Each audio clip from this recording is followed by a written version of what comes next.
Hello viewers, ইউটিউবে video করার জন্য আপনাদেরকে তেমন কোনো বড় সেটআপ করতে হবে না। আপনারা ছোটো মোটো সেটআপ দিয়ে আপনারা ইউটিউবে ভিডিও করতে পারবেন। সাধারণত আমি যে ফোনটা দিয়ে এখন ভিডিও করছি সেটা হচ্ছে আমার মোবাইল ফোন। তো আপনারাও ইচ্ছা করলে আপনার মোবাইল ফোন দিয়ে ভিডিও করতে পারবেন এবং খুব নর্মাল সেটআপের মধ্যে আমি ভিডিওগুলো করে থাকি। তো আপনাদেরকে আমি আজকে দেখানোর চেষ্টা করব আমি কিভাবে ভিডিও বানাই এবং আমার সেটআপগুলো কী কী আছে।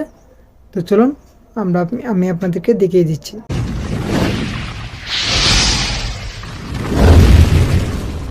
তো ভিউয়ার্স, আসলে আমার তেমন কোনো রুম নেই যে এক্সট্রা কোনো রুম থাকবে। তো আমি একটা নর্মাল সেটআপের মধ্যে আমি ভিডিওগুলো করে থাকি। এখানে আপনারা দেখতে পাচ্ছেন একটা ট্রাইপড, এটা নর্মাল একটা ট্রাইপড।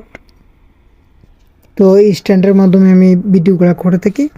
যেহেতু আমার পিছনে কোনো ব্যাকগ্রাউন্ড নেই, যার কারণে আমি ব্যাকগ্রাউন্ড চেঞ্জ করে ভিডিও করে থাকি। এখানে আছে একটা ল্যাপটপ, এটার মাধ্যমে আমি এডিট করে থাকি এবং এখানে আছে একটা বয়াম মাইক্রোফোন দিয়ে আমি মোবাইলে রেকর্ড করে থাকি। তো এই সম্পূর্ণ সেট আপ কোনো একটা লাইটিং বা এরকম কোনো সেট আপ নেই।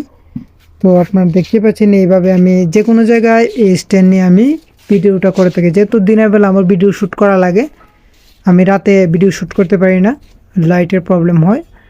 তো এইভাবে আমি এখানে বসে আমি এখানে এডিট করি এবং আমার কোনো নির্দিষ্ট কোনো সেট আপ নেই বা রুম নেই। তো আমি এখানে বসে সেট আপ করি এবং ভিডিও শ্যুট করি বাইরে বা বাইরে যেখানে পারি সেখানে শ্যুট করি।